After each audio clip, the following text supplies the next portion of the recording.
नमस्कार साथीहरु, स्वागत छ तपाईहरुलाई टेक्कीमाइन्ड सुमन युट्युब च्यानलमा। र यदि तपाईले यो भिडियो हेर्दै हुनुहुन्छ भने पक्कै पनि तपाईले ड्राइभिङ लाइसेन्स निकाल्न चाहनुहुन्छ र यस भिडियोले तपाईको एक्जाममा एकदमै हेल्प गर्नेछ।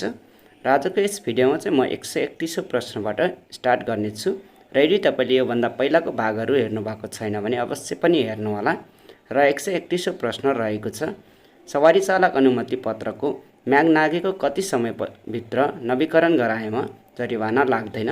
र यसको पहिलो अप्सन रहेको छ 1 महिना, दोस्रो अप्सन हो 2 महिना, तेस्रो अप्सन हो 3 महिना र चौथो अप्सन हो 4 महिना। यसको सही उत्तर रहेको छ 3 महिना। र त्यसैगरी 132औं प्रश्न रहेको छ, ज्यान मार्ने मनसाय राखी सवारी चलाई कुनै व्यक्तिको मृत्यु भएमा के सजाय हुन्छ। र यसको पहिलो अप्सन रहेको छ केही हुँदैन, दोस्रो अप्सन हो सर्वस्व सहित जन्मकैद, तेस्रो अप्सन हो जन्मकैद र चौथो अप्सन हो 20 वर्ष जेल सजाय। यसको सही उत्तर रहेको छ 20 वर्ष जेल सजाय। र त्यसैगरी 133औं प्रश्न रहेको छ, सरकारी मोटरसाइकलको नम्बर प्लेटमा कुन अक्षरले संकेत गरिन्छ।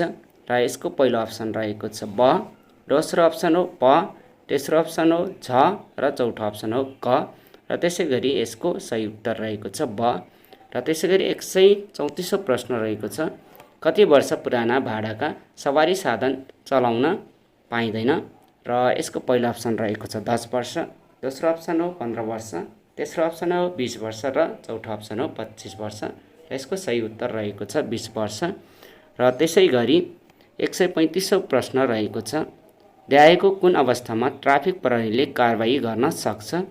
र यसमा चाहिँ पहिलो अप्सन रहेको छ नम्बर प्लेट नराखी सवारी चलाएको, दोस्रो अप्सन हो मादक पदार्थ सेवन गरी सवारी चलाएको, तेस्रो अप्सन हो सडकमा गलत साइडबाट सवारी चलाएको र चौथो अप्सन हो माथिका सबै।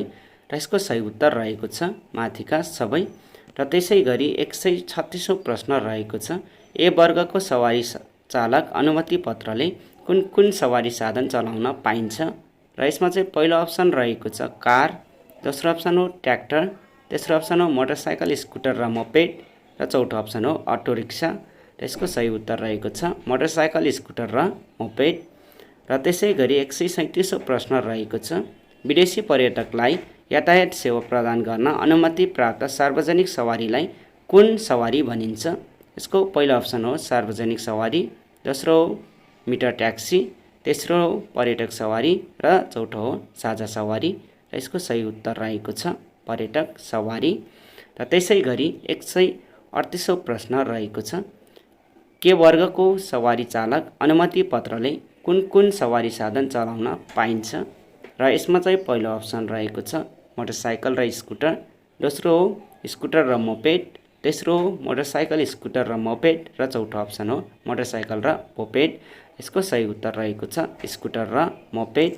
र त्यसैगरी 139औं प्रश्न रहेको छ, कस्तो सवारीलाई सवारी कर लाग्दैन। र यसमा चाहिँ पहिलो अप्सन रहेको छ सरकारी सवारी, दोस्रो अप्सन हो संस्थान सवारी, तेस्रो अप्सन हो निजी सवारी र चौथो अप्सन हो कूटनैतिक सवारी। र यसको सही उत्तर रहेको छ कूटनैतिक सवारी। र त्यसैगरी 140औं प्रश्न रहेको छ, कार जिप र डेलिभरी भ्यानको लाइसेन्स कुन वर्गमा पर्छ। र यसमा चाहिँ पहिलो अप्सन हो ए वर्ग, दोस्रो अप्सन हो बी वर्ग, तेस्रो अप्सन हो सी वर्ग र चौथो अप्सन हो डी वर्ग। र त्यसैगरी यसको सही उत्तर रहेको छ बी वर्ग।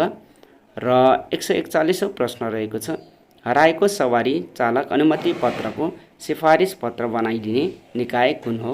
र यसमा चाहिँ पहिलो अप्सन हो वाडा कार्यालय, दोस्रो अप्सन हो जिल्ला प्रशासन कार्यालय, तेस्रो अप्सन हो ट्राफिक प्रहरी कार्यालय र चौथो अप्सन हो यातायात व्यवस्था कार्यालय। र यसको सही उत्तर रहेको छ ट्राफिक प्रहरी कार्यालय। र त्यसैगरी 142औं प्रश्न रहेको छ, सवारी चालक अनुमति पत्रको निवेदन दस्तुर कति हो। र यसमा चाहिँ पहिलो अप्सन रहेको छ 200, दोस्रो अप्सन हो 500, तेस्रो अप्सन हो 1000 र चौथो अप्सन हो 1500। यसको सही उत्तर रहेको छ 500। र त्यसैगरी 143औं प्रश्न रहेको छ, मोटरसाइकलको सवारी चालक अनुमति पत्र लिन कति वर्ष उमेर पुरा भएको हुनुपर्छ। र यसमा चाहिँ पहिलो अप्सन हो 16 वर्ष, दोस्रो अप्सन हो 17 वर्ष, तेस्रो अप्सन हो 18 वर्ष र चौथो अप्सन हो 20 वर्ष। यसको सही उत्तर रहेको छ 16 वर्ष।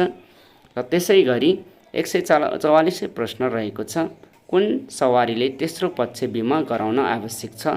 र यसमा चाहिँ पहिलो अप्सन हो भाडाका ठुला र साना सवारीले, दोस्रो अप्सन हो निजी साना र ठुला सवारीले, तेस्रो अप्सन हो मोटरसाइकल र स्कुटरले, र चौथो अप्सन हो माथिका सबै। र यसको सही उत्तर रहेको छ माथिका सबै। र त्यसै गरी 145औं प्रश्न रहेको छ सवारी चालक अनुमति पत्र प्राप्त गरेको कति समयपछि नवीकरण गराउनु पर्दछ। र यसमा चाहिँ पहिलो अप्सन हो 6 महिना, दोस्रो अप्सन हो 1 वर्ष, तेस्रो अप्सन हो 10 वर्ष र चौथो अप्सन हो 5 वर्ष। यसको सही उत्तर रहेको छ 5 वर्ष। र त्यसै गरी 146औं प्रश्न रहेको छ यातायात व्यवस्था कार्यालयहरू कुन सरकार मातहत रहेका छन्। र यसमा चाहिँ पहिलो अप्सन हो सङ्घीय सरकार, दोस्रो अप्सन हो प्रदेश सरकार, तेस्रो अप्सन हो स्थानीय सरकार र चौथो अप्सन हो कुनै पनि होइन। र यसमा चाहिँ सही उत्तर रहेको छ प्रदेश सरकार। र त्यसै गरी 147औं प्रश्न रहेको छ हरियो नम्बर प्लेटको सवारी भन्नाले कस्तो सवारीलाई बुझाउँछ। र यसमा चाहिँ अप्सन्सहरू रहेका छन् पर्यटक सवारी, सार्वजनिक सवारी, संस्थान सवारी र त्यसै गरी कूटनैतिक सवारी। र यसको सही उत्तर रहेको छ पर्यटक सवारी। र अब चाहिँ 148 प्रश्न रहेको छ कुन सवारीले तेस्रो पक्ष बिमा गराउन आवश्यक छैन। र यसको पहिलो अप्सन हो निजी स्कुटरले, दोस्रो अप्सन हो सरकारी सवारीले, तेस्रो अप्सन हो मालवाहक ट्रकले र चौथो अप्सन हो साइकलले। र यसको सही उत्तर रहेको छ साइकलले। र त्यसै गरी 149औं प्रश्न रहेको छ सवारी दर्ताको प्रमाणपत्रको म्याद समाप्त भएको कति वर्षसम्म नवीकरण नगराए स्वतः रद्द हुनेछ। र यसको पहिलो अप्सन रहेको छ 3 वर्ष, दोस्रो अप्सन हो 5 वर्ष, तेस्रो अप्सन हो 7 वर्ष र चौथो अप्सन हो 10 वर्ष। र यसको सही उत्तर रहेको छ 5 वर्ष। र त्यसै गरी 150औं प्रश्न रहेको छ सवारी चालक अनुमति पत्र प्राप्त गर्न कुन कुन परीक्षा उत्तीर्ण हुनुपर्छ। र यसमा चाहिँ पहिलो अप्सन रहेको छ लिखित परीक्षा, दोस्रो अप्सन हो प्रयोगात्मक परीक्षा, तेस्रो अप्सन हो मेडिकल जाँच र चौथो अप्सन हो माथिका सबै। र यसको सही उत्तर रहेको छ माथिका सबै। र त्यसै गरी 151 प्रश्न रहेको छ सवारी चालकको अवस्था ध्यायमध्ये कस्तो हुनुपर्दछ। र यसमा चाहिँ पहिलो अप्सन छ देख्ने शक्ति राम्रो भएको, दोस्रो अप्सन हो नथाकेको, तेस्रो अप्सन हो मदिरा सेवन नगरेको र चौथो अप्सन हो माथिका सबै। र यसमा चाहिँ सही उत्तर रहेको छ माथिका सबै। र त्यसै गरी 152औं प्रश्न रहेको छ सवारी साधन कर तलका मध्ये कुन कार्यालयमा बुझाउनु पर्दछ। र यसमा चाहिँ पहिलो अप्सन हो आन्तरिक राजस्व कार्यालय, दोस्रो अप्सन हो भन्सार कार्यालय, तेस्रो अप्सन हो यातायात व्यवस्था कार्यालय र चौथो अप्सन हो अन्तःशुल्क कार्यालय। यसमा चाहिँ सही उत्तर रहेको छ यातायात व्यवस्था कार्यालय। र 153औं प्रश्न रहेको छ कुन सवारी चलाउने सवारी चालक अनुमति पत्रको लागि दरखास्त फारम बुझाउँदा सो फारम साथ ड्राइभिङ प्रशिक्षण केन्द्रको प्रमाणपत्र चाहिँदैन। र यसमा चाहिँ पहिलो अप्सन रहेको छ बस, दोस्रो हो कार, तेस्रो हो ट्रक र चौथो हो मोटरसाइकल।